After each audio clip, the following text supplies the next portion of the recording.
Donc, vous allez me supporter. Alors, ce cours d'histoire de l'art s'intitule Général, histoire de l'art général. C'est pas l'art qui est général, hein, c'est l'histoire. Voilà. Donc, on va. Le sous-titre, c'est Forme et contexte. Un petit peu plus thématique.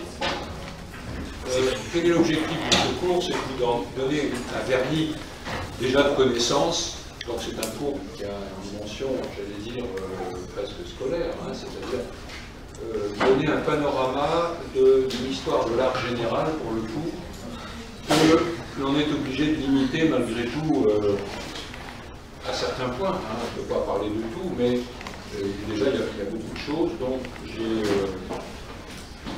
j'ai séparé trois grandes périodes. Peut-être vous pouvez prendre ce plan général rapidement le retranscrire sur vos feuilles. Donc trois grandes périodes: Antiquité, Moyen-Âge et Renaissance. J'aurais pu faire avant l'Antiquité, on aurait pu faire après la Renaissance, jusqu'au 18e, 19e, pourquoi pas, avant l'époque moderne. Enfin bon, l'idée c'est d'aborder ces trois grandes périodes. Et puis, deuxième réflexion, si vous voulez, pour nous ne sommes pas historiens d'art, ce n'est pas un cours non plus d'histoire de l'art pour les historiens d'art, c'est pour des plasticiens. Donc, il est intéressant de voir, dans un deuxième temps, si vous voulez, comment l'histoire a été, comment l'histoire classique, c'est-à-dire traditionnellement, découpe les périodes, découpe les formes, classe l'art, puisque c'est l'art qu'on va voir, l'histoire de l'art. Comment, au fond, se fait l'histoire? On appelle ça l'historiographie. Comment s'écrit l'histoire? C'est-à-dire, selon quels critères on fait l'histoire? Hein, bon, on pourra se poser la question, dès lors qu'on n'est pas des purs historiens, on pourra aussi se prendre une liberté sur, par exemple, la façon, les méthodes selon lesquelles, au fond, certaines périodes sont importantes, puisqu'on décide de passer ce qu'on appelle un style, hein, ou d'une époque à une autre, hein, et souvent ce sont des critères artistiques, historiques aussi, mais artistiques, qui font qu'on passe d'une période à une autre. Donc on verra aussi, on prendra juste une distance pour voir la méthodologie, la façon d'écrire l'histoire, et le concept d'histoire même, si vous voulez. L'histoire, au fond, a été écrite, bien sûr, par des historiens, à certains moments, et l'histoire écrite est toujours, si vous voulez, je fais une parenthèse, hein, l'histoire écrite est toujours dépendante du moment où on l'a écrit. Bon, ça peut paraître banal, ce que je dis, mais aujourd'hui, par exemple, si on avait à réécrire ou à rechercher, il y a des chercheurs, des historiens d'art qui font ça, à faire des recherches sur l'époque moderne, par exemple, on ne fait pas de la même façon qu'on l'a fait il y a 30-40 ans. Parce qu'aujourd'hui, on a d'autres préoccupations, la recherche a avancé, et il y a des problématiques en jeu au moment donc, où les chercheurs font leurs recherches, ou bien qui ont changé, qui sont arrivés, qui se sont développés. Peut-être qu'il y a des effets de mode, mais en tout cas, la recherche évolue et la façon d'écrire l'histoire évolue. Voilà. Donc l'histoire est toujours quelque chose de relatif. Donc moi, ce que je vous présenterai, ce n'est pas une histoire de l'art progressiste, si vous voulez, sur l'Antiquité ou sur le Moyen-Âge. Je ne suis pas du tout un spécialiste d'historien d'art de ces époques-là. Tout simplement croiser les formes. On sera dans un grand supermarché, si je puis dire, sans réduire la chose, de forme. On va voir beaucoup d'images. Hein, j'essaierai cette fois de faire passer les images sur le module universitaire. Là, ou bien, sinon, vous pouvez le donner par clé à un élève et il peut le mettre sur le groupe Facebook de notre licence. Ou bien sur les clés, etc. Mais bon, ce sont des PowerPoint, comme ça je vous les donnerai, parce qu'on va voir beaucoup d'images, et c'est pas la peine de perdre du temps non plus. Moi, ce sont des images que j'ai trouvées pour la plupart sur Internet, hein, si vous voulez, dès lors que maintenant sur Internet on trouve beaucoup de choses, dès lors que vous avez l'objet, l'architecture, la peinture, etc., vous avez pas mal de choses sur Internet. Nous, ce qui serait important, c'est ce qu'on va en dire, comment on va trier ça, et comment on va faire l'approche de ces images.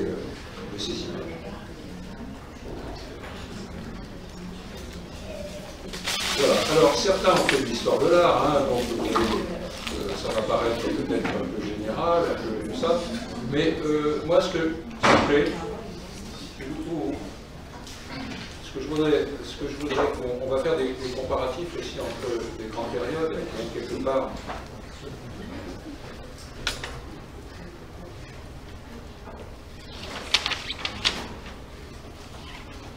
Des comparatifs entre les grandes périodes, donc on verra au fond quelles sont les grandes différences et aussi les similitudes. Quelles sont les articulations, les points de passage,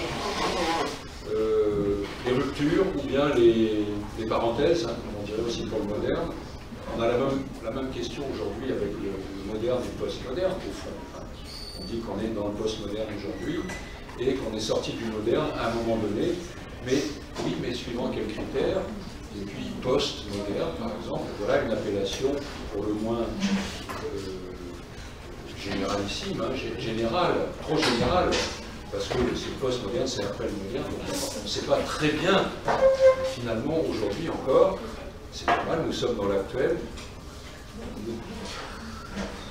Je voudrais que vous arrêtiez de parler, je vous l'ai déjà dit dans les autres avant, mais bon, je ne vais pas le répéter. Donc si vous devez parler, vous pouvez parler, mais à l'extérieur.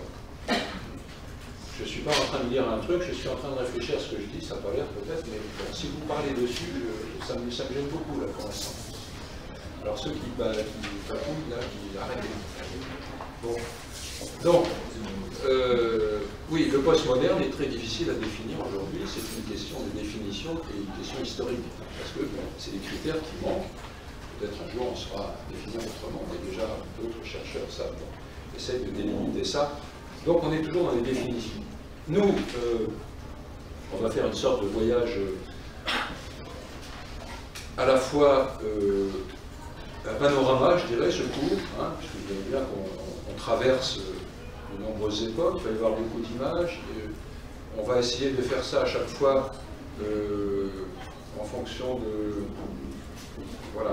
l'architecture, de la sculpture et de la peinture. Vous voyez encore une tripartition qui paraît très artificielle, mais bon. Alors, je reviens sur les grandes périodes. L'Antiquité, le Moyen-Âge, la Renaissance. Donc l'Antiquité, proprement dit, eh bien, on commencera par les deux grandes civilisations de l'Antiquité. Là aussi, on pourrait me dire, ben, il y en a d'autres. Hein. Il y a les civilisations du Proche-Orient, il y a Sumer c'était un peu avant, mais enfin, là aussi j'ai fait des choix, et des choix très classiques. Voilà, je suis désolé, c'est très, très banal, mais au fond, je n'ai pas parlé, effectivement, de toute la partie vraiment orientale, et évidemment, c'est enlevé une énorme partie. Voilà. Donc, je parlerai de l'histoire occidentale. Excusez-moi pour ceux qui auraient voulu que ça ait autre chose. On en parlera un petit peu dans la Grèce, parce que la Grèce, précisément, se divise entre Occident, déjà, et Orient. Il y a une Grèce occidentale, métropolitaine, enfin, une Grèce du continent, si on peut dire, une Grèce de l'Asie mineure. Hein, l'Asie mineure était grecque, on parlera de ça. Et c'est très intéressant, parce qu'on voit déjà que la civilisation grecque, hein, on va en parler tout à l'heure, on va commencer par là, eh bien, arrive à combiner, hein, dans sa capacité de civilisation, les deux tendances, occidentale, continentale et orientale avec l'Asie mineure.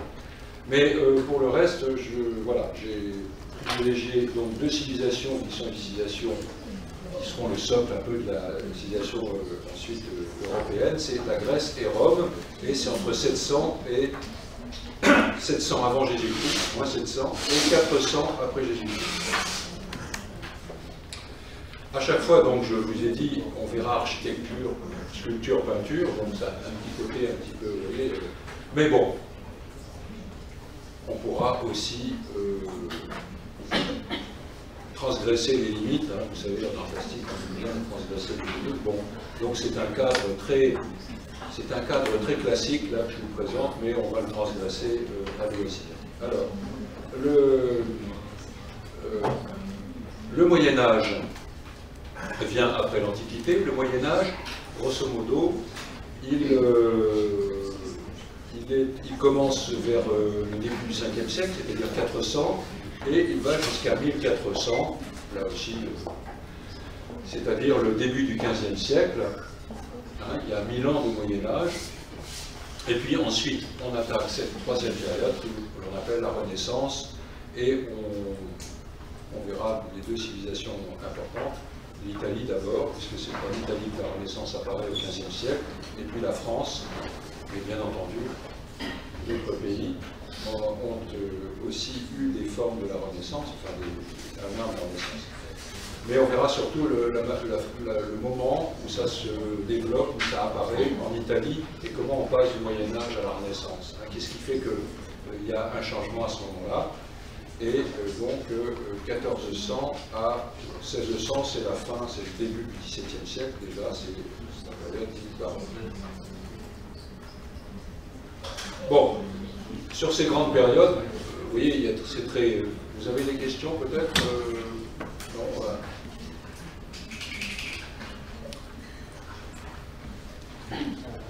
On va commencer par la Grèce. Hein.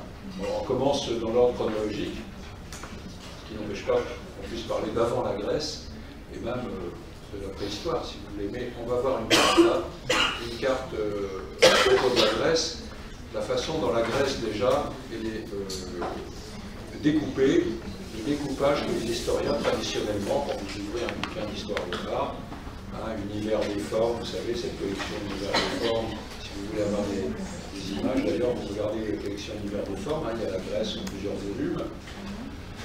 Il y a une autre collection aussi, Maslow, oui, c'est ça, les grands bouquins. Vous avez ça à la bibliothèque.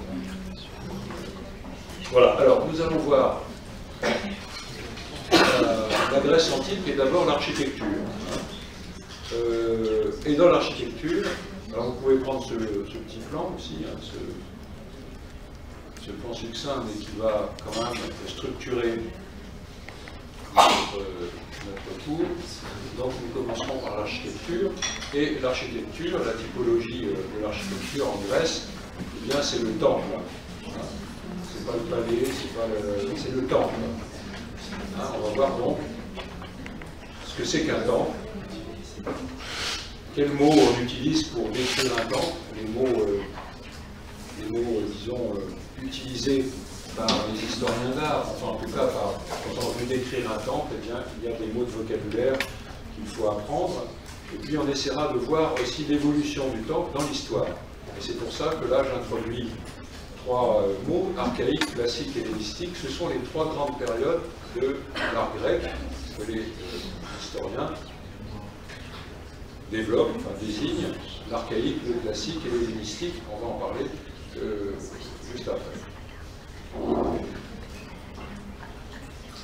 On verra en même temps le contexte de la géographie. Hein. La Grèce, c'est un territoire. On verra quel territoire, au fond, exactement de la Grèce. La Grèce a une histoire aussi, donc elle se développe. Et la chronologie, je vais en parler. Et puis les exemples, les lieux, eh bien, ce sont des sites comme Olympie, Paestum, Agrigente, Ségès, Célimon, Athènes, et bien, on va voir ça au fur et à mesure. Est-ce que qui a des connaissances en art grec déjà? Oui. Est-ce que vous les... je fais juste un petit pointage, hein, on parle comme ça. Vous les avez eu à la fac ou avant? À la fac. À la fac, dans les mineurs, non? Oui, en L1, ouais, pour les autres voilà, échelles. en première année. D'accord. Parce qu'on ne vous parle jamais de ça après, une fois en art plastique. Oui. Non, au lycée peut-être... Aussi, oui. Oui, au lycée aussi. Bon. Juste une chose, la question que vous pouvez poser, c'est à quoi sert ce cours pour nous, qui sommes plutôt de la modernité, du contemporain, etc. D'abord, avoir une culture, ça, c'est avoir des... Juste savoir placer la Grèce, l'époque, et puis de quoi s'agit-il en Grèce, qu'est-ce que la Grèce a pu faire, ça peut être intéressant quand même pour les plasticiens, d'autant plus qu'il y a beaucoup de références à l'histoire, hein, aujourd'hui, dans la fameuse post-modernité, les artistes font des références à l'histoire. Les artistes comme dans les années 80, les Poirier, par exemple, faisaient des références à l'archéologie, etc., comme une sorte de modèle poétique. Je vous montrerai tout à l'heure une sculpture des Poirier. Les Poirier, Anne et Patrick Poirier, vous connaissez ces artistes? Bon, vous les citerez. Enfin, il y en a d'autres qui ont été intéressés, qui sont intéressés par les formes historiques de l'art. Je ne dis pas dans l'histoire de l'art, mais par les formes historiques de l'art. Il y en a d'autres qui sont aussi inspirés par l'histoire de l'art. Comment on fabrique l'histoire et qu'est-ce qui s'est passé comme événement dans l'histoire de l'art. Bon, ça va? Allez, on va passer. Alors, je vais vous montrer d'abord une carte. Voilà, une carte pas forcément très lisible. Bon, enfin.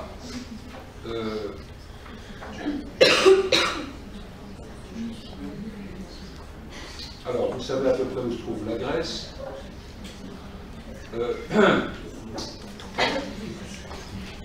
Alors, la Grèce, c'est à la fois cette partie, vous voyez, cette partie, on dira, occidentale, avec cette... bon, tout ceci, c'est la partie occidentale de la Grèce, et ici, c'est la partie orientale, c'est-à-dire aujourd'hui, la Turquie, la Turquie actuelle, eh bien, c'était grec à l'époque de l'Antiquité, c'était la partie de l'Asie mineure. Vous voyez, Troie, la fameuse guerre de Troie, l'île de Samos, Éphèse, qui était un sanctuaire important, Didyme, etc. Eh bien, c'était des grandes cités de la Grèce, on dira orientale, ou de l'Asie mineure, aujourd'hui la Turquie. De façon, Athènes est ici, c'est la Grèce occidentale, et puis il y a la presqu'île du Péloponnèse, Olympie, Massaé, Épidaure, Delphes, grand sanctuaire de la Grèce, était ici. Et puis entre les deux, il y a la mer Égée. Ici, c'est la Crète. Voilà. Et puis l'Italie, vous voyez, l'Italie est en dehors de la carte sur la gauche. Bon, voilà. La Grèce, grosso modo, c'est cela. Donc, c'est une civilisation. On peut dire que la Grèce, c'est un territoire, mais c'est une civilisation qui apparaît vers le 8e, 7e siècle, avant Jésus-Christ. Alors bien sûr, il y a les premiers Grecs, il y a les ancêtres des Grecs, on retrouve ça au niveau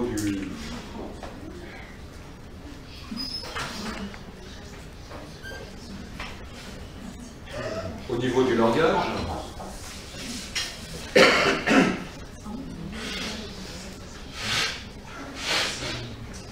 Voilà. Alors ici, une carte chronologique.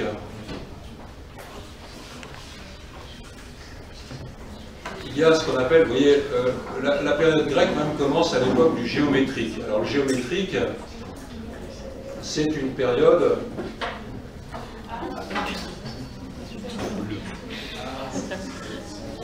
Il passe souvent pour monochrome de Klein. Très beau monochrome bleu.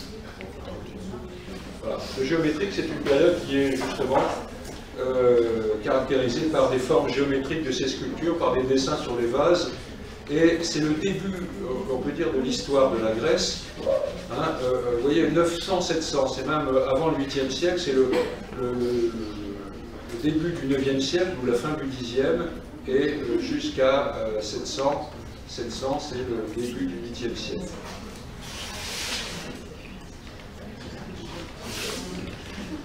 Fin du 8e siècle. Voilà.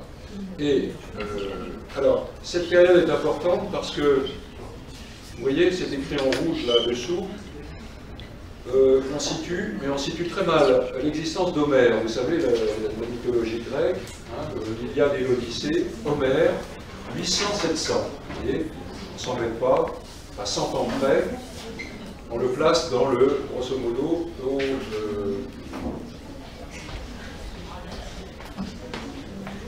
au 8e siècle, hein, 800-700, c'est l'époque du 8e siècle. Et donc on situe l'existence d'Homère.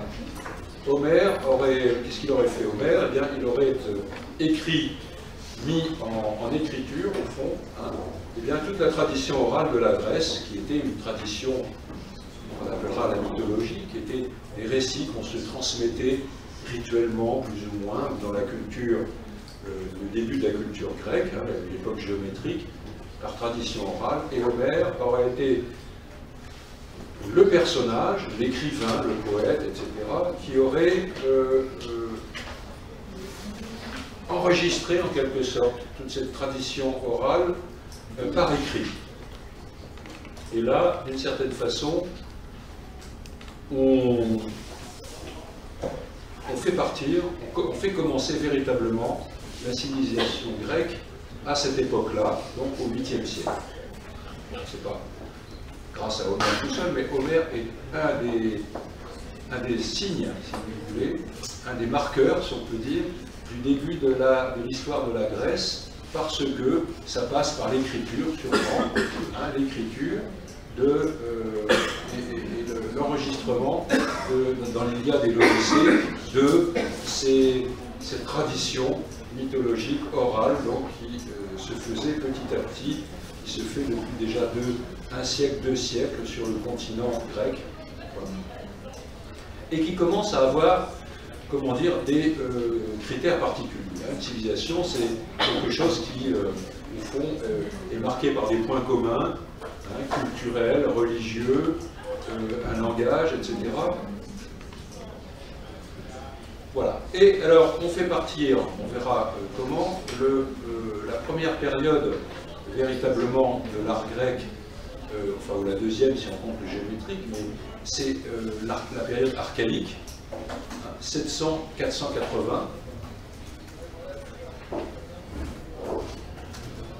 Ensuite, la période classique, 480. Alors, vous voyez, les dates sont précises. Hein. On essaiera de voir 480 à 323. Et la troisième et dernière période de l'art grec, de la civilisation grecque, c'est la période dite hellénistique, 323 jusqu'à l'Empire romain, 27 avant Jésus-Christ et 476 après Jésus-Christ. Les Romains vont succéder aux Grecs et d'une certaine façon, là, on va passer ensuite à l'autre civilisation, la civilisation dite romaine. Alors, on va juste un petit peu s'arrêter sur la terminologie, la sémantique hein, de ces termes archaïques, classiques et hellénistiques.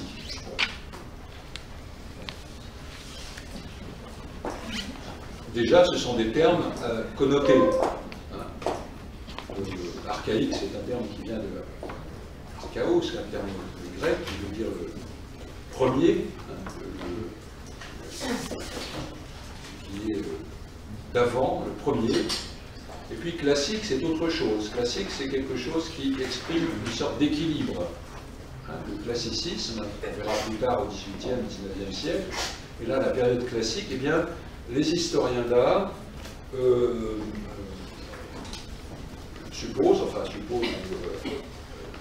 pensent implicitement, en tout cas, le disent implicitement, que c'est la période la plus harmonieuse, la plus équilibrée, une sorte d'apogée, vous voyez. Il y aurait... Et puis ensuite, hellénistique, eh bien, c'est une sorte de, presque, on pourrait dire, de décadence. Autrement dit, il y a, dans ces façons d'écrire l'histoire, dans ces terminologies, il y a un petit peu la métaphore de la croissance biologique d'un individu, hein, qui serait quelque part la naissance, la croissance, l'enfance, la croissance, l'adolescence, la période mûre, adulte, qui serait le classicisme, et hellénistique, eh bien, ce serait quelque part une sorte de décadence, de courbe qui redescendrait, en tout cas, voilà. Donc il y a toujours ça, quand on a écrit l'histoire de l'art, hein, l'histoire de l'art a dû être écrite au départ, déjà ça commençait à la Renaissance, mais au XVIIIe siècle, le siècle dit des Lumières, eh bien, quand on écrit l'histoire de l'art, on fait une métaphore avec aussi la biologie, la croissance organique, etc. Et les histoires de l'art qui fleurissent au XIXe siècle surtout, hein, c'est souvent une époque un peu romantique, fin du néoclassique parfois, hein, eh bien, ces termes, on les a, en tout cas je les ai conservés dans cette approche, mais pour en même temps les critiquer, bien sûr il faut être critique, il faut être à distance, hein, et il faut, mais c'est toujours les termes qu'on utilise, hein, je vous fais de l'histoire de l'art plus ou moins, on va vous parler, pas en histoire de l'art, hein, si vous allez là, vous inscrire en histoire de l'art de l'Antiquité, on vous parlera toujours de la période archaïque, classique et hellénistique, bon, donc ce sont des termes qui sont conservés, mais bien sûr, ils ont chacun une valeur, leur valeur propre, hein, qui n'est pas péjorative comme elle l'était sûrement au départ, enfin, implicitement pleine de connotations. Alors, vous voyez que, juste encore deux petits détails, et puis on va passer aux photos et au temple grec, mais sur la Grèce, voilà, vous avez dans le tableau en dessous, 725, on parle des premiers temples, donc les temples archaïques. C'est-à-dire que la période archaïque serait aussi le moment, hein, ce moment de à peine 2 siècles, où on verrait apparaître sur le sol grec des constructions qu'on appelle des temples. Des temples. Avant, il n'y en avait pas. Ou en tout cas, on ne les connaît pas. Et par les fouilles, par l'archéologie, eh bien, les plus anciens sont les temples qui apparaissent justement vers 725, c'est-à-dire vers le 8e siècle. À la fin du 8e siècle, hein, 725. Alors attention à ne pas vous tromper, hein, on va les années 700, quand on va de 800 à 700, c'est le 8e siècle. Tout ce qui est 780, 760, 750, c'est le 8e siècle, hein, c'est pas le 7e, ne vous trompez pas. Comme aujourd'hui, le 21e, c'est pas les années 1100, 2100, c'est voilà, c'est 2000. Bon, alors vous voyez, il y a un décalage. Hein. Bon, je vous rappelle un truc tout bête, mais enfin bon, c'est pour vous fassiez attention. Donc là, 725, nous sommes au 8e siècle avant Jésus-Christ, les premiers temples apparaissent. Et quand on va étudier ces temples, eh bien, on va les voir évoluer, bien sûr, à travers l'histoire, c'est-à-dire à travers le classicisme et la période hellénistique. Vous remarquez que la rupture entre l'archaïsme, ou la période archaïque, et la période classique de l'art grec, c'est une date précise, c'est quoi? Quelle est cette date? 480. 480, c'est très précis. Alors, 480, ça correspond, marqué ici, aux guerres médiques. Qu'est-ce que c'est les guerres médiques? Vous avez une notion?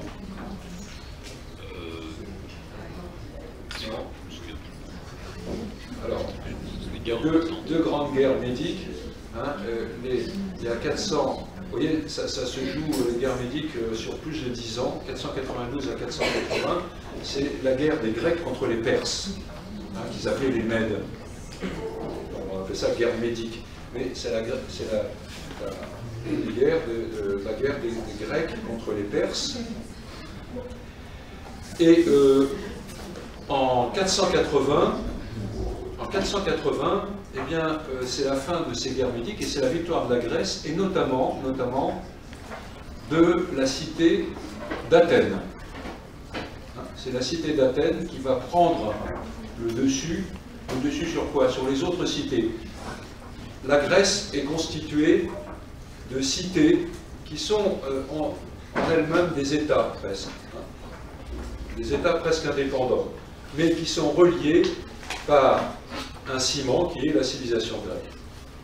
Mais ces États, ces cités se font plus ou moins de la concurrence. Exemple, il y a eu une concurrence, sinon même une guerre, entre les deux grandes cités archaïques et classiques de la Grèce, c'est Sparte et Athènes. Sparte, qui était ça vous rappelle peut-être des souvenirs dans l'histoire que vous avez vus, Sparte était une cité très militaire, qui est la première cité de Grèce au 7e siècle, au 6e.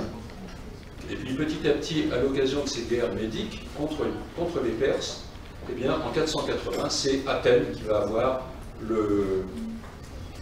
va être la plus importante et qui va gagner cette guerre contre les Perses et qui va devenir la cité la plus importante à partir de 480.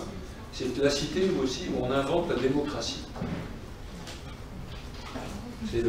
C'est la fameuse cité où on associe, vous savez, à son dirigeant, c'est Périclès. Et on parle là, on est au 5e siècle, vous voyez, 480-430, démocratie à Athènes. C'est grosso modo le gouvernement de Périclès qui invente donc, enfin qui met en place la démocratie. Et on parle de ce 5e siècle comme le siècle de Périclès. Bien sûr, il n'a pas régné un siècle, hein, mais il a régné, vous voyez, grosso modo, quand même une cinquantaine d'années, de 480 à 430, démocratie à Athènes, et, enfin non, disons autour de 461 en tout cas, Périclès, vous voyez, en plein 5e siècle, et c'est lui qui va donner, au fond, l'importance de la cité d'Athènes dans les cités grecques, et Athènes va dominer la Grèce. Quand on parle d'art classique, vous voyez, on parle d'Athènes et de Périclès. C'est quoi le statut de Périclès? Il est empereur, il est gouverneur d'Athènes, de la cité d'Athènes. C'est pas un tyran, il y a eu aussi des tyrans, c'était une forme de pouvoir. C'est un...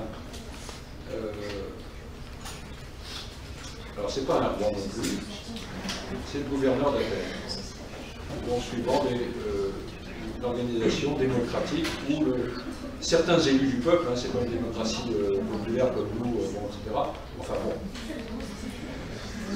Voilà, alors vous voyez que c'est une époque où, alors l'époque d'avant, hein, il y a aussi déjà au 6e siècle, c'est-à-dire l'époque qui est encore archaïque, eh bien, des grands dramaturges ou des écrivains qu'on a conservés, nous, dans notre dans le Panthéon, si on peut dire, des créateurs grecs, Échille, Pindare, Sophocle, Hérodote. Hérodote, c'est presque, voilà, Hérodote est déjà dans la période classique, mais tous ces écrivains de tragédie ou de comédie, pour parfois, eh bien, se situent dans ces époques-là du 6e et du 5e siècle. Voilà. Après, alors on verra en quoi, justement, nous, au niveau de l'art, qu'est-ce qui fait signe on a, pour ce passage de l'archaïque au classique, vous verrez que c'est très marquant au niveau précisément de l'architecture, mais aussi de la sculpture. Et du coup, on peut savoir si un temple est archaïque, on peut le repérer, ou bien classique. Il y a quelques signes comme ça. Les sculptures, c'est pareil, elles vont changer beaucoup autour de 480. Donc vous voyez, c'est un ensemble de choses qui changent. C'est à la fois culturel, mais c'est aussi, et je vais dire peut-être surtout, en tout cas pour nous, c'est tout à fait évident dans les formes d'art, c'est dans l'architecture, dans la sculpture. Il y a en tout cas, il y a des correspondances formelles, il y a des signes formels, il y a des changements formels très nets entre l'archaïque et le classique. Et c'est aussi pourquoi on détermine ces deux périodes. La période hellénistique, eh bien, elle correspond, vous voyez, historiquement, le passage de la fin du classique à l'hellénistique à la mort d'Alexandre. Alors, Alexandre a un empire, hein, c'est un empereur, il a un empire tout à fait énorme, et le centre de gravité du pouvoir, en quelque sorte, et de la culture, va non plus être Athènes, mais se déplacer dans les cités orientales. Et Alexandre, c'est la Macédoine, enfin, il est originaire de Macédoine, mais la Macédoine, et c'est déjà une contrée, si vous voulez, en dehors du continent grec, proprement dit, si on peut dire, enfin, l'Occident grec, c'est quelque part déjà quelque chose qui va être déplacés là, sur ce qui est Asie mineure. Et en 129, la Grèce devient une province romaine et on passe à l'Empire romain. Bon, là aussi on verra au niveau artistique ce qui se passe. Bon, ça va, vous avez pris quelques détails. Bon, je passe sur cette carte scolaire. Enfin, c'est pour donner là aussi des repères. Apprenez, essayez de vous les apprendre, ces repères. Je sais que c'est un petit côté un peu scolaire, et après, mais il faut les connaître, quitte à les oublier, au moins vous les aurez appris. Vous voyez ce que je veux dire? Ça vous restera dans la mémoire. Oui. Juste, si vous savez pourquoi en 129 la Grèce devient province romaine et que c'est qu'en 27 avant Jésus-Christ que ça devient un empire romain. Oui, alors parce que c'est une question historique, c'est le 27 avant Jésus-Christ, c'est le début de l'Empire et c'est l'empereur Auguste qui arrive au pouvoir. D'accord. Alors les Romains sont déjà là avec la République, mais si vous voulez, ça va correspondre surtout petit à petit c'est le début de l'Empire romain, et là, de toute évidence, les Romains vont coloniser les territoires grecs. Et d'ailleurs, ils vont reprendre, pour eux, ça va être un modèle de la Grèce, mais ils vont prendre la place des Grecs au niveau du pouvoir et au niveau de la civilisation. Mais ce qui est très curieux, c'est que cette civilisation romaine va mettre au pinacle un peu comme modèle la civilisation grecque malgré tout. C'est ça qui est assez étrange, et on aura des sortes de continuité. Voilà, 27 avant Jésus-Christ, c'est la prise du pouvoir. Enfin, c'est le début de l'Empire romain. Avant il y avait la République, mais avec l'Empire romain, eh bien, le monde romain s'étend vraiment de façon mondiale, avec donc le premier empereur qui est l'empereur Auguste, donc il prend ce voilà. Et ensuite, 476, après une suite d'empereurs romains, eh bien, c'est la fin de l'Empire romain, et là on rentre dans l'époque médiévale. Enfin, bon, vous voyez. Et donc, c'est aussi d'autres civilisations, notamment des barbares du Nord, qui viennent et qui descendent. Voilà. Mais bon, tout ça se passe bien sûr sur des siècles, mais il y a des moments de rupture.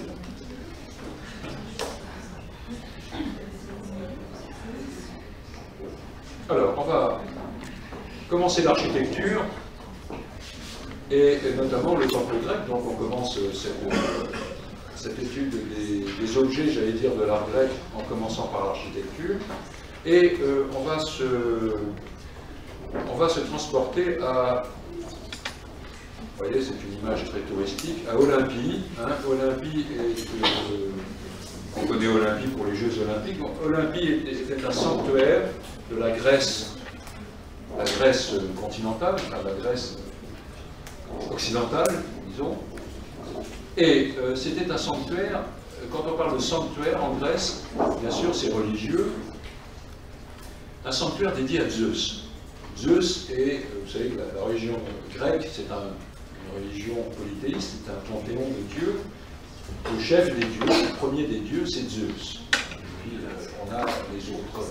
Là, tout un panthéon grec qui sera repris d'ailleurs exactement avec des noms latins par les Romains. Ce sera à peu près les mêmes.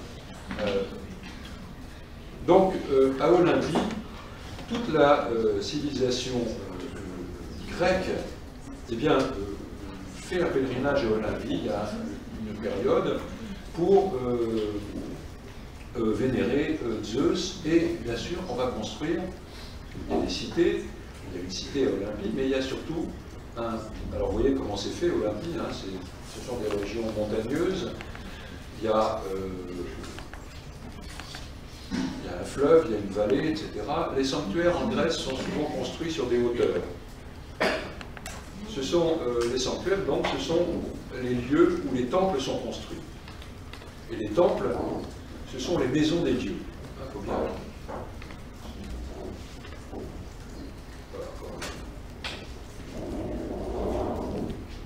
Alors, le temple grec, on va commencer par celui-là qui est un temple classique, mais quitte à revenir avant pour voir au fond la différence avec les temples d'avant, le temple dit archéologique.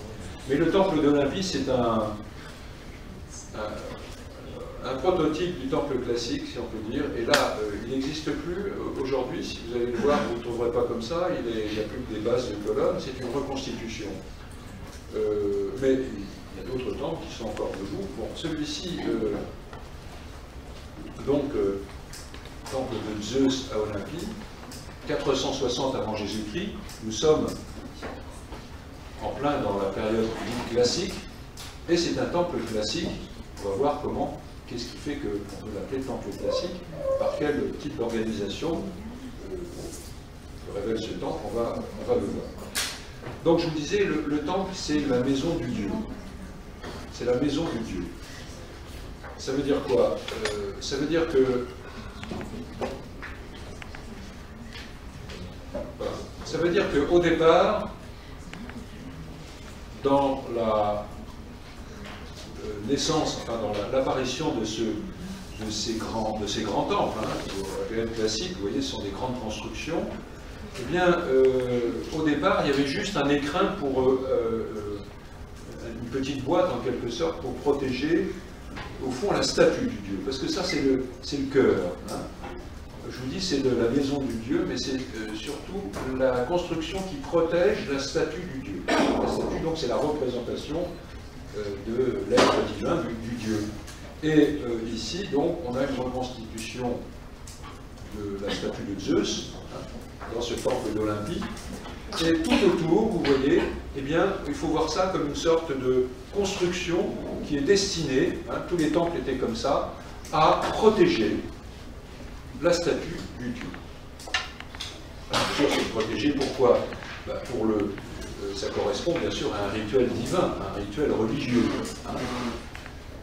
Donc il y avait des prêtres dans ce temple, il y avait des rituels, mais attention, les temples grecs n'étaient pas ouverts au public.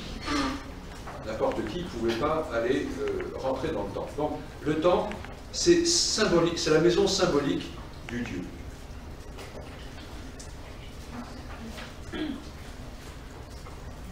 Le temple est un des éléments, si vous voulez, importants du sanctuaire. Ça, on en parlera après. Il y a d'autres constructions dans le sanctuaire. Le sanctuaire, c'est un lieu dans une cité grecque qui est un lieu religieux, qui est un lieu sacré. Hein. Pareil, n'y rentre pas qui veut. Hein. Dans le sanctuaire, eh bien, toutes les constructions, le temple est au centre, mais il y a des statues aussi qui sont en dehors des temples, il y a d'autres types de monuments, eh bien tout est sacré, tout est dédié à Dieu, au Dieu. Alors, donc dans ce temple de Zeus à Olympie, on va essayer de voir comment, et c'est ça qui nous intéresse en architecture, parce que d'un temple à l'autre, on retrouve des choses identiques, mais avec des différences, bien sûr. Et vous voyez que c'est un édifice qui est marqué par des colonnes, colonnade, une colonnade qui fait, vous voyez, tout le tour, d'accord. Cette colonnade, elle supporte une partie supérieure qu'on appelle un entablement. Voilà. Bon, je vous dis tout de suite, hein, alors là il y a quelques mots de vocabulaire. Hein, si vous voulez, cet entablement est fait de deux parties, mais j'y reviendrai.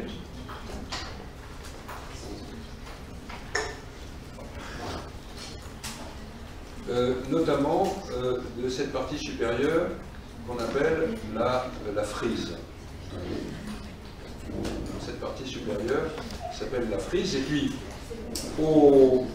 à chaque bout du temple, eh bien, il y a des frontons qui sont sculptés en général, qui portent des sculptures, soit qui sont apportées ou soit en relief, mais plutôt des sculptures apportées, et qui représentent donc des scènes de la vie des dieux, ou des scènes symboliques, on y reviendra.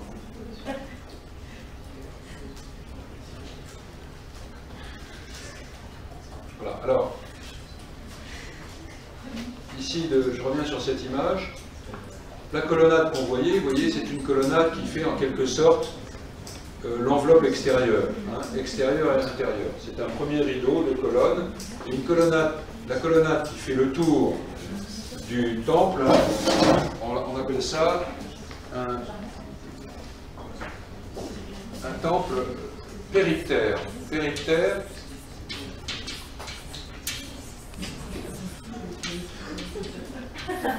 une colonnade périptère ou un temple périptère, c'est un temple qui a une colonnade qui fait tout le tour. Péri, ça veut dire autour, et ptère, c'est colonnade. Donc colonne qui fait le tour, périptère. Donc on dira que le temple d'Olympie est un temple périptère, c'est-à-dire entouré de colonnes.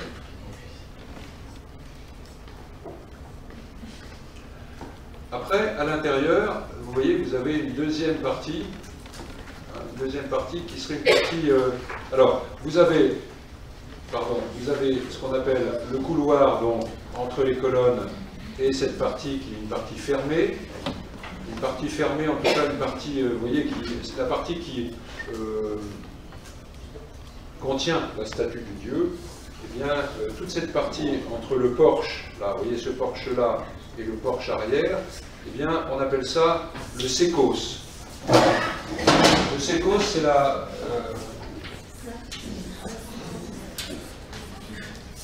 c'est le mot grec qui signifie la partie fermée. Et la partie ouverte, eh bien, c'est la partie, si vous voulez, hein, c'est cette partie-là de la colonnade, et vous voyez cette galerie qui s'appelle un péristyle. Hein.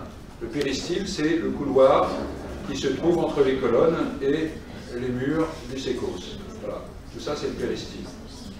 Le péristyle, ça s'écrit comme ça.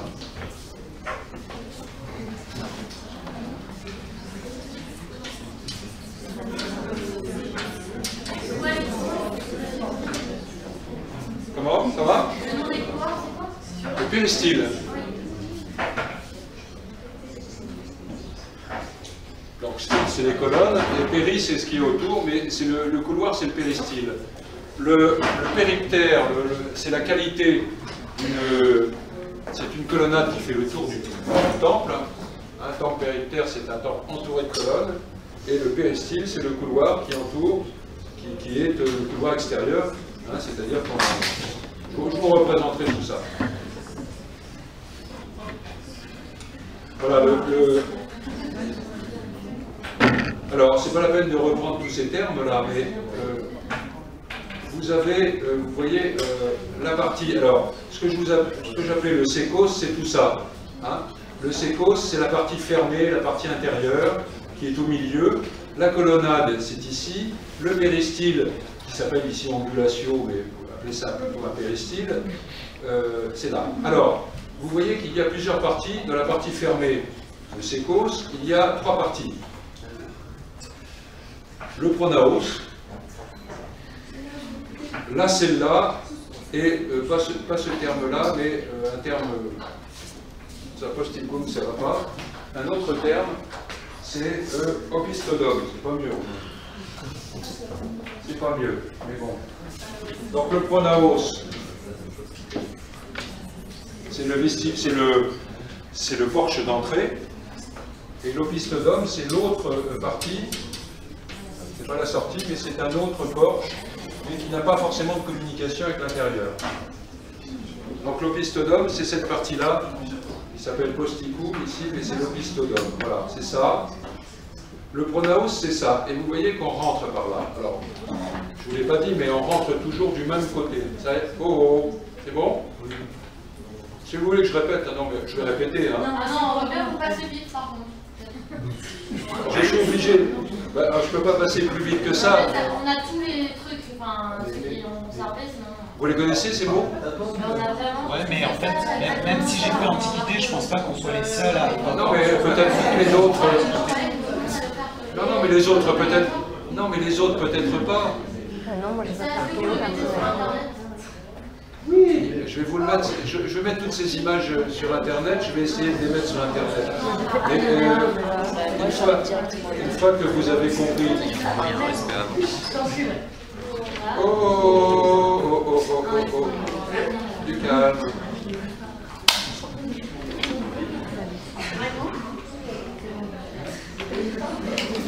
Alors, je répète rapidement. Alors, une chose c'est que dans le temple, on rentre.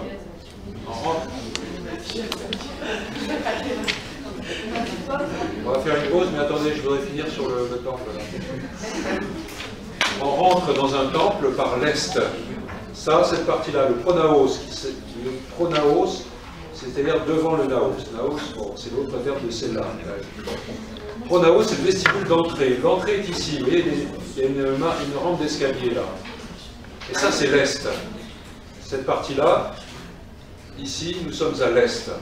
Donc, les temples, en général, sauf contre-indication du terrain, parce que c'est compliqué, mais ils sont construits toujours suivant l'axe solaire, hein, le lever et le coucher du soleil, c'est-à-dire est-ouest, et on rentre à l'est.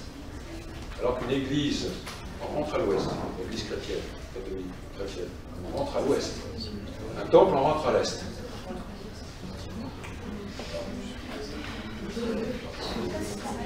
Voilà, alors, quand on rentre dans le vestibule d'entrée, ensuite on monte 2 petites marches quand on est à l'intérieur, et on rentre précisément dans le Saint des Saints, le centre du temple, vous voyez, qui peut être à colonnes. Celui d'Olympie, il y a des colonnes dedans, mais voilà, c'est cette partie qui s'appelle, il y a 2 mots. Le mot latin, c'est cella, qui correspondrait au cœur un peu d'une église, et le mot grec, c'est le naos. C'est là, c'est la salle qui a la statue du dieu. C'est la salle centrale. Alors c'est là, c'est le naos.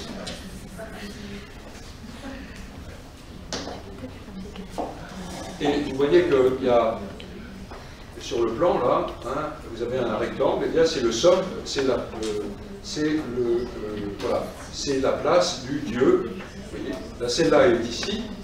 Hein, le naos, c'est là, et la place du dieu est ici. Donc, quand on est devant le temple, quand on est dans l'axe du temple, même à l'extérieur, si les portes sont ouvertes, eh bien, on peut voir dans l'axe la statue du dieu de loin, si je puis dire, même avant de rentrer, si les portes sont ouvertes. Ici, c'est le pronaos, d'accord. De l'autre côté, on a l'opistonome, voilà. Bon, ça c'est une gravure du temple d'Olympie quand il était encore debout au XVIIIe siècle, XIXe. Il a dû être démoli. Je ne sais pas exactement si c'est un tremblement de terre ou bien il a servi de carrière à un moment donné. Voilà, vous voyez, quand on est devant le temple, ce temple classique d'Olympie, eh bien, on a dans l'axe la porte. Là, ce sont les portes qui sont fermées, les portes de la cella, hein, du sanctuaire. Là, ce sont les murs du pronaos, du vestibule d'entrée. Et quand on est devant, eh bien, l'axe central est libéré. Et on peut voir, si les portes étaient ouvertes, on peut voir la statue à l'intérieur. Voilà, là c'est une coupe qui se situe au niveau donc, du pronaos, vous voyez, le pronaos, le vestibule d'entrée, et qui était lui-même orné de frise. Bon, on va peut-être voir ça tout à l'heure. Hein. Voilà, l'intérieur. Allez, on fait une pause et puis on continue. Alors, si vous prenez l'autoroute qui passe dans le Massif central, je crois que ça peut aller, il y a un endroit qui s'appelle Suchère, avec une œuvre d'Anne et Patrick Poirier. Ils sont des artistes, des artistes qui existent depuis les années 70-80 et qui se sont toujours référés à des choses de l'Antiquité, de l'archéologie, etc. Et c'est vous voyez, une grande colonne détruite, en fait, hein, comme un champ de ruines, qu'ils ont construit, ils ont fait construire qui se trouve donc au bord de l'autoroute, hein, sur l'autoroute. Moi je m'y arrête toujours quand je peux, je passe de temps en temps dans ce coin-là. Je trouve cet objet assez bien. Voilà. Vous voyez que c'est un travail assez grand.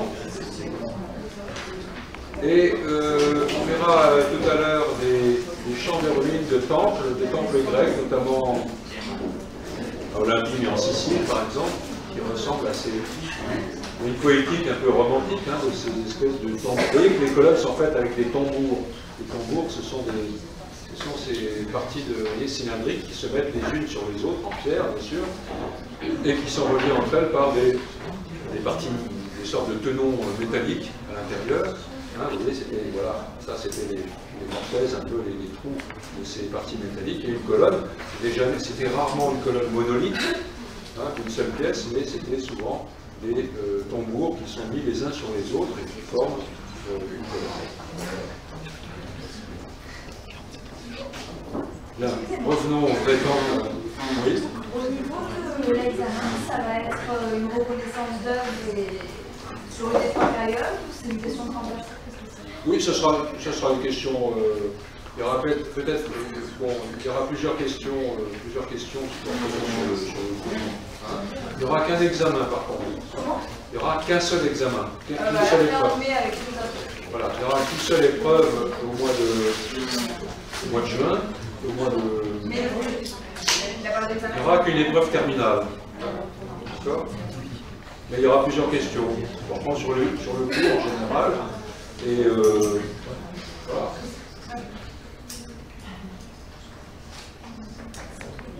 Bon, mais je vous ferai parvenir les images, hein, parce que comme il va y avoir beaucoup d'images, je vais ouvrir la fonction comment un métis.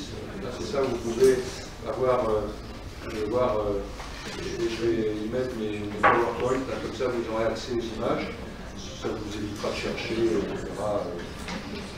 Comme on va avoir pas mal d'images, je vais le faire dans les jours qui viennent. Voilà, donc revenons à cette organisation du temple grec. Toujours celui d'Olympie, hein, qu'on prend comme une référence. Hein, voilà, alors là nous sommes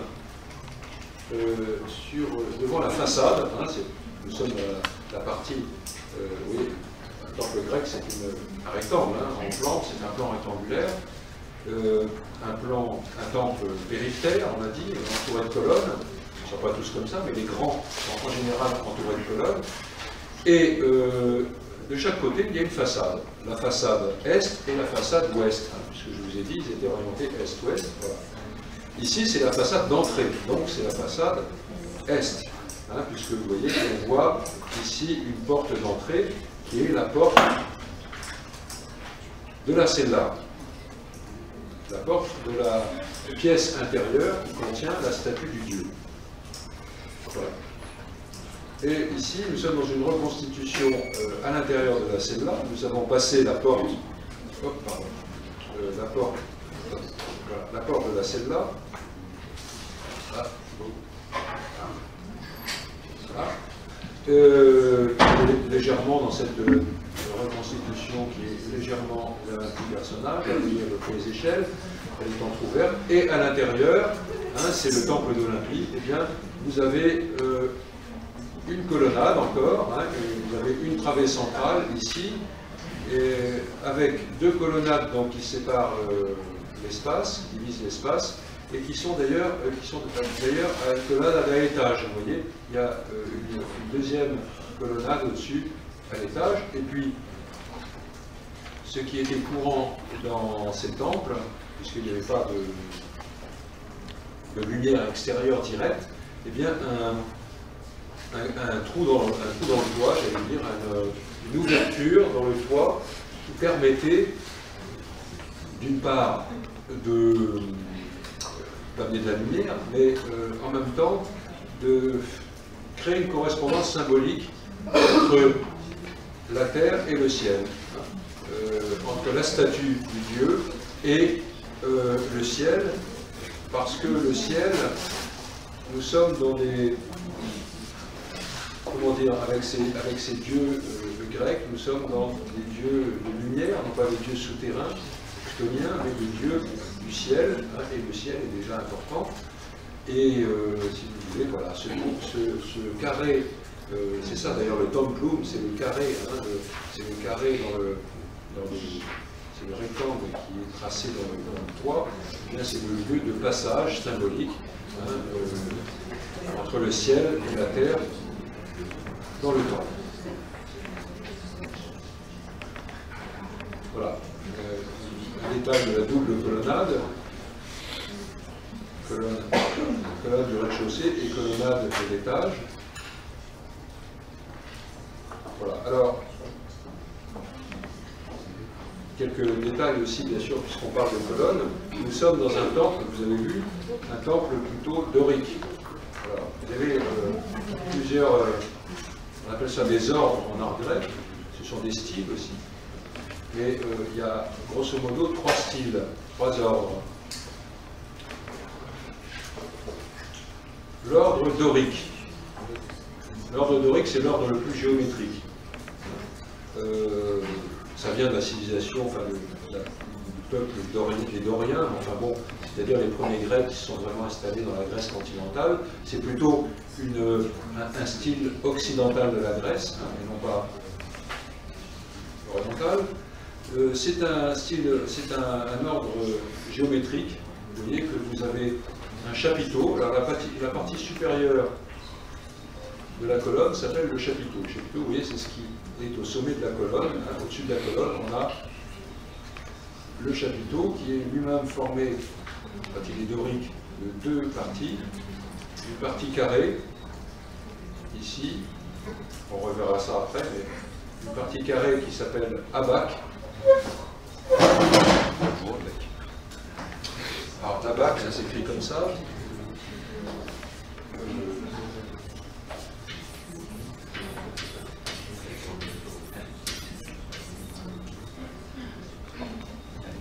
Et puis dessous, eh bien, c'est une partie circulaire. Enfin là, vous ne voyez pas, mais elle est circulaire, c'est une sorte de galette. On appelle ça la galette, d'ailleurs, c'est une galette circulaire qui est spécifique de l'ordre dorique. Et ensuite, eh bien, vous avez le fût de la colonne, proprement dit, qui est fait d'ailleurs de plusieurs tambours, hein, je vous l'ai vu tout à l'heure. Voilà la colonne, le fût de la colonne. Et vous remarquerez que dans l'ordre dorique, il n'y a pas de base. La colonne dorique repose directement sur le sol, enfin le socle du temple, qui s'appelle un stylobate. Le stylobate, c'est-à-dire le sol des colonnes, le niveau qui reçoit les colonnes. Excusez-moi, monsieur. Alors, je vais faire un retour en arrière. Voilà, ça, ce sont les colonnes doriques. Voilà. Vous voyez, ici, sur cette reconstitution du temple dorique, de la façade, eh bien, vous voyez ce qu'on vient.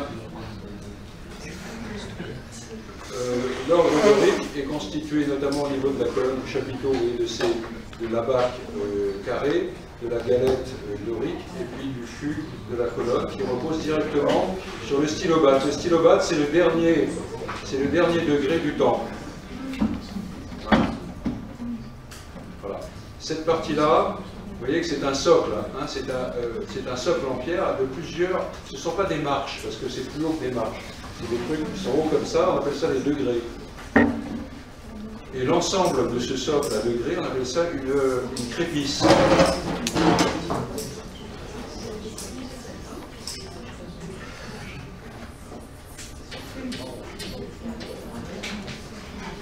Donc, voilà, la crépice, c'est la base du temple, si vous voulez, c'est le grand socle du temple, le socle, la partie horizontale, sur lequel reposent les colonnes. Et là, il y a combien? Il y a 1, 2, 3, 4. On dira, dans la description d'un temple, on dira c'est une crépice à 4 degrés. À exemple. Si on voit ce temple, on dira c'est un temple périctère avec une crépice à 4 degrés, un temple d'ordre dorique. Alors, l'ordre, puisqu'on parle de l'ordre dorique, l'ordre ne se limite pas aux colonnes.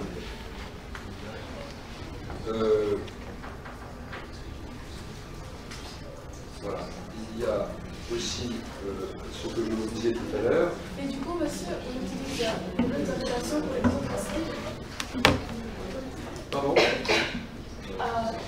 Les noms que vous avez donnés pour la... On utilise les mêmes pour les deux autres styles? Ça peut être...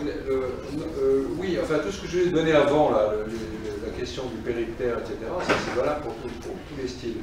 Mais par contre, les différents styles, l'ordre dorique, là, il est fait de parties spécifiques, et je vous présenterai après l'ordre ionique qui est la différence.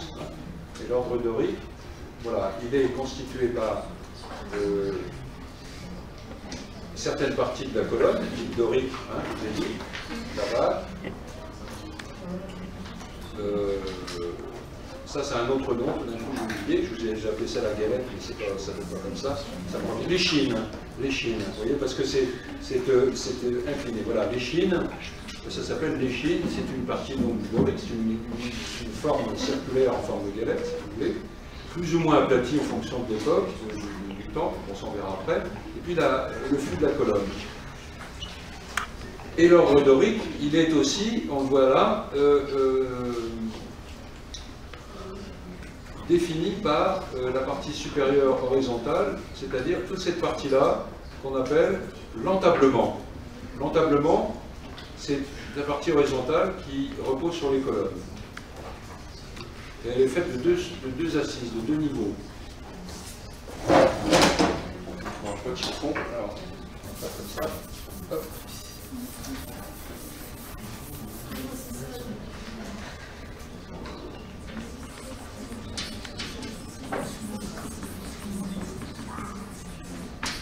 L'entablement, c'est ça, c'est cette partie-là. Tout ça, c'est l'entablement. La partie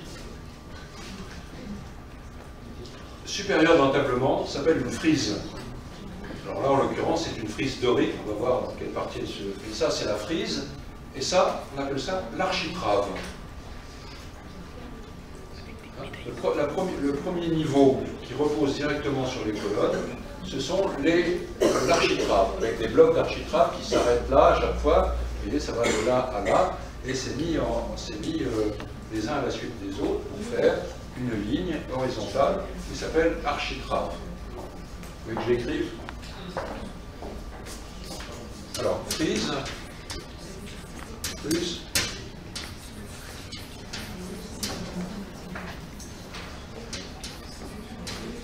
bon, c'est un vocabulaire, vous voyez, de base, hein, technique, certes, parce qu'on est dans l'architecture, hein, mais enfin, bon, il faut, ça fait peur comme ça, mais il faut le connaître un petit peu quand même, si on veut parler de l'architecture grecque. Voilà. Maintenant, la frise dorique. La frise est spécifique. Il y a une spécificité de la frise dorique. En quoi? Eh bien, c'est une succession d'alternance de triglyphes et de métopes. Triglyphes, 3 glyphes, 3 reliefs comme ça, verticaux. Et entre ces reliefs, eh bien, il y a des plaques, sculptées ou non, qui s'appellent des métopes. Triglyphes, métopes.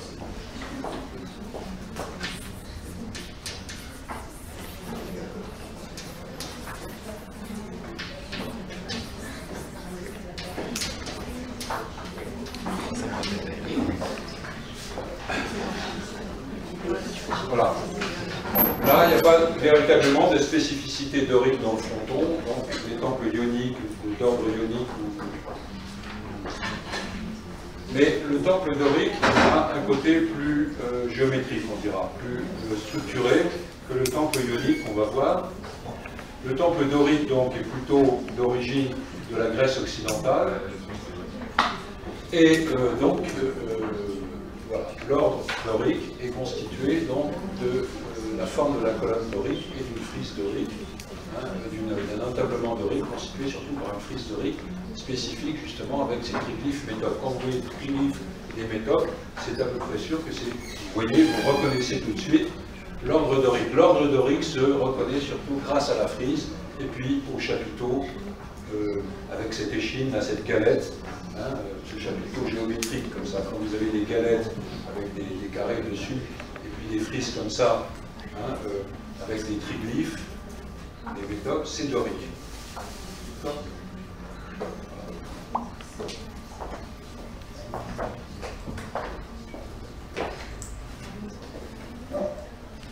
Alors, les spécialistes en art grec disent qu'au fond, il y avait au départ des temples en bois et que ces formes en pierre sont des souvenirs des temples en bois, c'est-à-dire des assemblages, des poutres qui déplaçaient. Bon, enfin bref, il y a eu toute une thèse comme ça d'un monsieur qui s'appelait Roland Martin, qui était un spécialiste du temple grec. C'est une parenthèse, hein, c'est pas... Alors, là, donc, nous sommes à l'intérieur du... Où est-ce que nous sommes? Bien, nous sommes rentrés dans le temple, nous sommes devant... Nous sommes dans le péristyle. Ça, c'est quoi, ça, cette partie-là? Le pronaos. Pronaos. Donc, nous sommes là devant, nous sommes dans le péristyle d'entrée, si vous voulez. Nous avons franchi, en tout cas, on ne voit plus les colonnes. Ça, c'est les colonnades latérales. Nous sommes rentrés, nous allons pénétrer dans le vestibule d'entrée qui lui-même, ensuite, va nous faire pénétrer dans la cellule.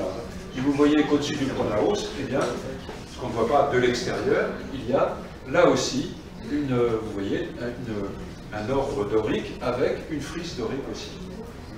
C'est-à-dire là, nous sommes dans le début du sécos, de la partie fermée du temple, hein, vous voyez, qui est ici. Ça, c'est les fameux couloirs des péristyles, d'accord? Ça, et ça, eh bien, nous sommes là, dans les limites du sécos, qui commence par le pronaos, et une sorte de petit temple dans le temple, si vous voulez. Et vous avez deux colonnes ici, deux colonnes doriques,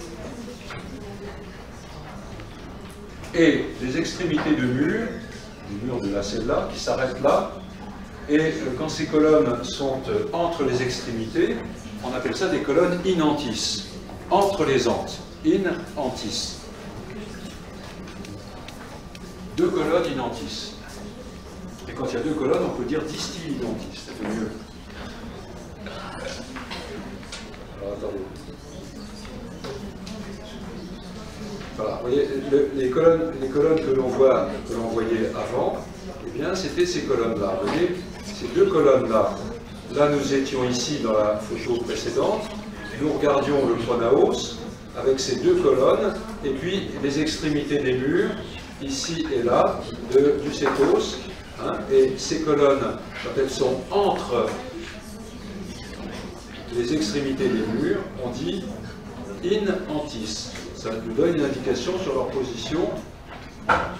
Deux colonnes in antis, ou façade distile in antis du pronaos.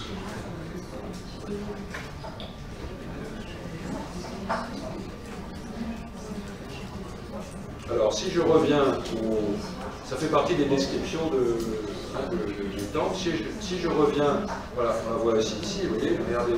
Hein, c'est ça la façade que vous voyez tout à l'heure, elle est ici. Avec ces colonnes. Bon, alors quand j'ai une description de temple, je décris aussi le nombre de colonnes que j'ai en façade. Donc là, on a combien de colonnes là? Donc c'est un temple périptère, entouré de colonnes. Il est dorique. Il a une façade, je dirais quoi? 6 colonnes. 6. Hexastyle. Il y en aurait 8, ce serait octostyle. Hexastyle, H-E-X-A, S-T-Y-L-E, façade hexastyle. Donc, temple dorique périptère, façade hexastyle. Donc déjà, et après, bon, après on peut donner aussi le nombre de colonnes. En général, il y a une sorte de proportion qui fait le double plus 1 ou 2 sur les grands côtés. Mais là, vous avez 3, 3, 6, 3, 9, 10, 11, 12, 13. C'est un peu plus, vous voyez, voilà, c'est le double plus 1. Donc vous avez 13 colonnes sur le grand côté. 6 colonnes en façade et 13 colonnes sur le grand côté. Ça donne une indication de la proportion du temple. Et ça a été le temple d'Olympie.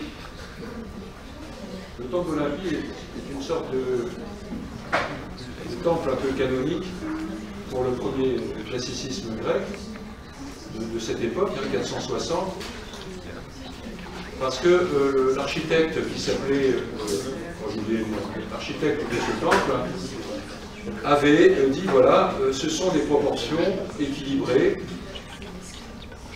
6 colonnes en façade et le double de colonnes plus une sur le grand côté. Ça fait 13 colonnes et 6 colonnes, 6 sur 13. Ce qui est équilibré aussi, ce qui devient un canon classique, c'est, on le voit au niveau du plan, c'est que, vous voyez, le sécos, par rapport à la colonnade, eh bien, il est placé au milieu, bien sûr. Il a une certaine... S'il vous plaît, vous arrêtez de parler. Il y a une certaine position équilibrée, centrée au centre. Et vous avez surtout l'équivalence, la symétrie presque, des deux plans, du pronaos et de cette autre partie qu'on a appelée tout à l'heure, il ne faut pas prendre ce nom, la posticum, mais qu'on a appelé, je vais l'effacer, l'opistodome. Voilà, il est là. Opistodome, c'est l'autre vestibule qui fait le pendant, ou qui équilibre le vestibule du pronaos, qui est le vestibule d'entrée. Pronaos, donc je répète, c'est ce qui est devant le naos, devant la cella, donc c'est l'entrée, le vestibule d'entrée. Et l'opistodome, eh bien, c'est cette partie-là, vous voyez, qui est en général qui est fermée. Il n'y a pas de sortie, quoi. Pour ainsi dire, on ressort par l'entrée si on veut sortir, mais ici, il n'y a pas de communication, il n'y a pas de porte. Donc c'est simplement un porche, si vous voulez, qui n'a pas véritablement de fonction dans le temple, mais qui, par contre, équilibre à peu près, de façon à peu près identique, le pronaos. Hein, l'opistodome, il a à peu près le même plan que le pronaos, et ça c'est une marque classique du temple, du plan équilibré du temple classique. L'opistodome équilibre dans son plan identique le pronaos par rapport à la cella et par rapport au... Voilà. Là on a un plan classique de temple équilibré. Et vous savez, l'équilibre c'est le synonyme du classicisme. Hein. C'est pour ça qu'il est classique. Tout à l'heure, on va voir des temples archaïques, vous verrez en quoi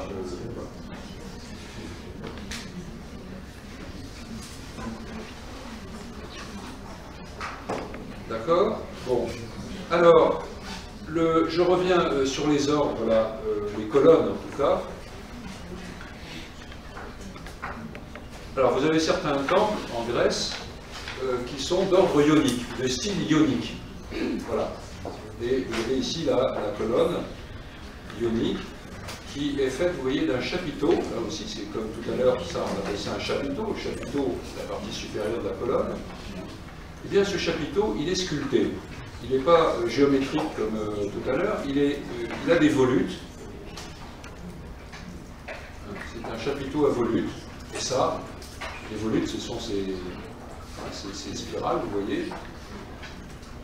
Ça, c'est typique de l'ordre ionique, hein, un chapiteau à volutes. Volute, V-O-L-U-T-E-S. Et vous voyez que donc la volute remplace, si vous voulez, l'échine dorique. Un chapiteau qui fait penser presque à quelque chose d'un peu floral, de sculpture mouvementée. Donc on est dans quelque part, une tradition un peu orientale, hein, parce que quelque part, c'est lié un peu au mouvement, à la ligne fluide, etc. Bon. Et ionique, c'est un style qui serait originaire d'Ionie, hein, Ionie, c'est-à-dire le rivage d'Asie mineure, la partie orientale de la Grèce. Et puis, vous voyez, ici, il y a une sorte de petite abaque, hein, qui est faite d'ailleurs de... En dessous aussi, vous avez une petite ligne qui est faite d'un système d'un registre décoratif. Ce sont des oves. Oves, ça signifie OVE, S, ce sont des œufs, hein, comme des œufs. C'est des oves, voilà, souvent, qui tombent sur la partie inférieure du chapiteau ionique. Bon, on verra tout à l'heure, enfin l'autre cours, un temple ionique. Il y a dans la frise aussi, la frise ionique n'est pas une frise avec triglyphe et métope, c'est-à-dire comme la frise dorique, c'est une frise continue. Hein, la frise ionique est continue. C'est-à-dire que c'est un bandeau continu, sculpté ou non.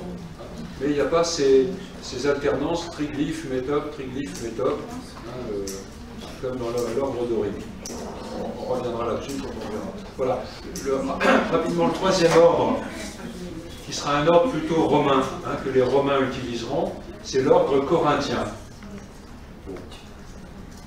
Le chapiteau corinthien,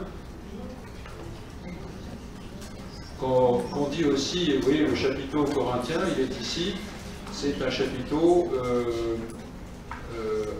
à corbeille. On appelle ça une corbeille, comme une corbeille de fleurs, et on dit que l'origine du style de l'ordre corinthien, c'est effectivement, il y a toute une petite histoire là-dessus, la représentation, le modèle était une corbeille de fleurs, ça fait référence à une mémoire, à quelque chose de funéraire. Bon.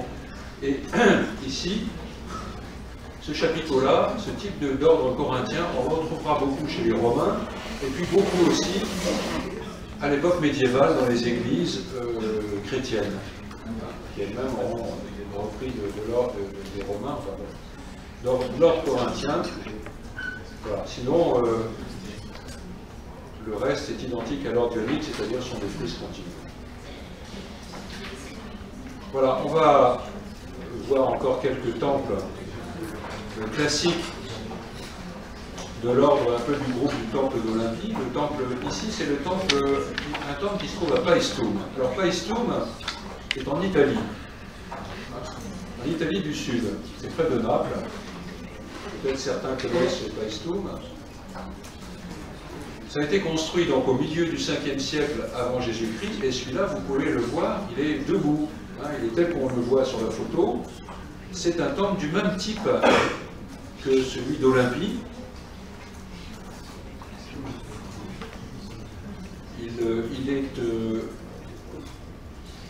Alors il a deux noms, hein, Héra 2, parce que numéro 2, parce qu'il y a aussi sur ce sanctuaire, on le voit à droite, un temple archaïque. Alors ce sera intéressant de voir ce que c'est qu'un temple archaïque, et qui est ici, hein, qui s'appelle Héra, qui est dédié à Héra, donc Héra 1. Mais on l'appelle aussi le temple de Poséidon, tout simplement. Donc c'est le temple classique de Paestum, du sanctuaire de Paestum, qui est un temple, qu'est-ce qu'on peut dire d'après ce qu'on a vu comme mot, un temple dorique.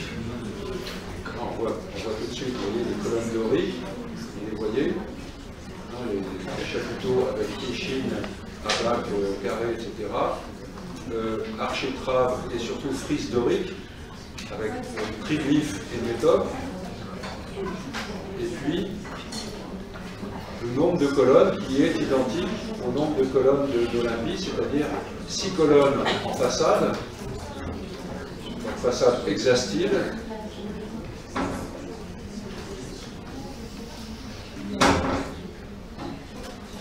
sur le grand côté, combien est-ce qu'on a de colonnes?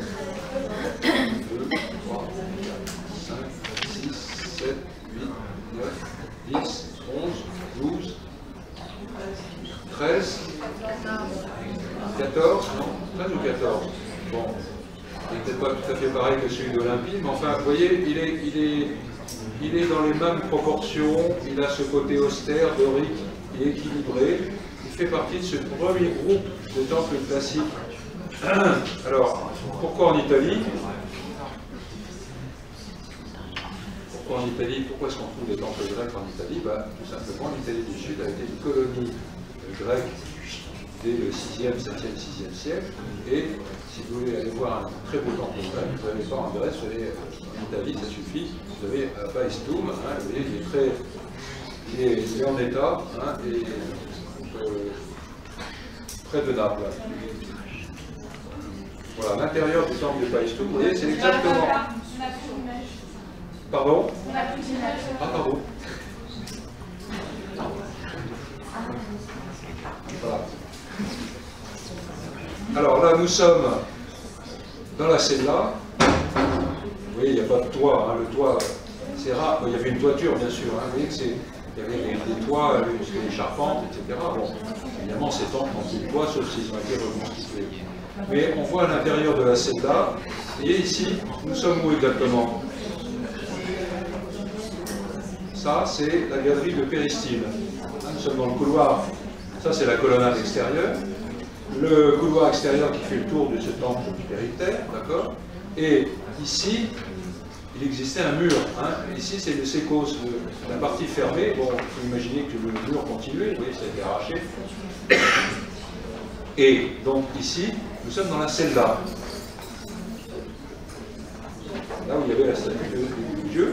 Donc, c'était la partie fermée, enfermée, et à l'intérieur, la double colonnade, comme à Olympie, de colonnes qui était là. Alors, la voilà en plan. Donc, nous étions...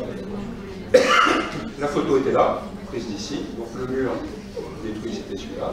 Les doubles colonnes de la cella sont là, vous voyez. Et c'est un temple classique, du même type que celui d'Olympie, c'est-à-dire façade hexastyle. Le sécos, c'est toute cette partie-là, fermée avec un pronaos distil in antis et à l'autre bout un opistodome équivalent, et puis au milieu une cella à double colonnade, elle-même étagée, voilà, qui devait protéger la statue du Dieu qui était là. D'accord? Là, vous avez l'opistodome, le très beau.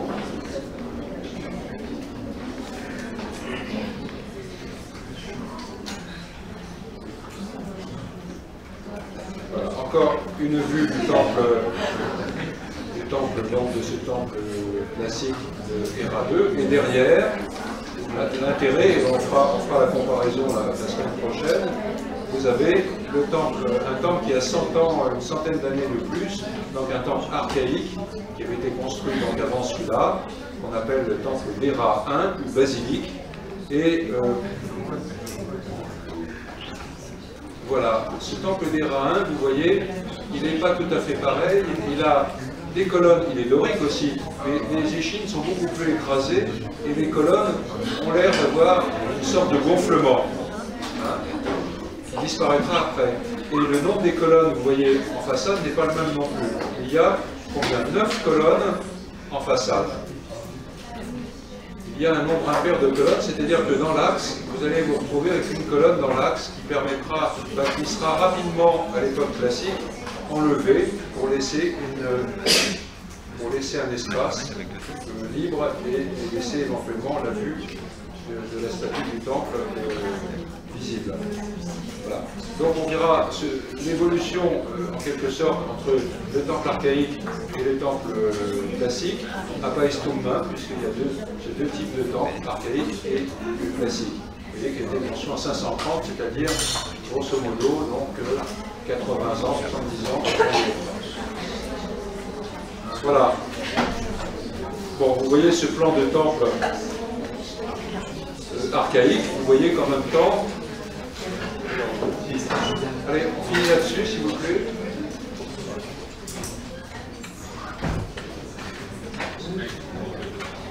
C'est une solution qui sera abandonnée dans ce temple archaïque. Il a une colonnade centrale. La colonnade centrale dans la cella pose la question de où est-ce qu'on met exactement la statue du Dieu, vous voyez, puisque c'est une colonnade qui est dans l'axe central. Évidemment, ça sera mieux après de libérer une travée centrale. Alors, vous voyez, la statue devait être ici parce que l'intervalle, l'entraxe entre ces deux colonnes est plus grand. Donc il devait y avoir une statue ici, mais comme elle était derrière les colonnes, On ne pouvait pas, vous voyez, tout était bouché ici, et même il y a une colonne centrale, puisqu'il y a 9 colonnes en façade, et bien il y avait une colonne au milieu. Ce modèle de temple avec des colonnes au centre va être abandonné à l'époque classique pour laisser au contraire une travée axiale et un espace de visibilité vers la statue de Dieu. Voilà. Vous voyez aussi que ici, ce qu'on appelle un adyton, enfin l'opistodome, n'était pas le même que le pronaos. Je crois qu'ici c'est fermé, ça n'est pas identique, ça n'est pas équivalent. Donc on n'est pas dans un plan équilibré, un plan classique, mais un plan qui va évoluer vers le classicisme, vers l'équilibre, qui est encore un plan, on dit archaïque, hein, c'est-à-dire pas tout à fait encore équilibré. On en parlera la fois prochaine, si vous voulez bien. Je sens que là, vous en avez plein la tête. Bon. Ne vous inquiétez pas, tout le cours ne va pas être comme ça. Alors, on commence par les temps. C'est très sémantique, c'est très vocabulaire. Et voilà. Essayez d'apprendre ce vocabulaire, cette typologie des temples. Et puis voilà. Vous savez, une fois que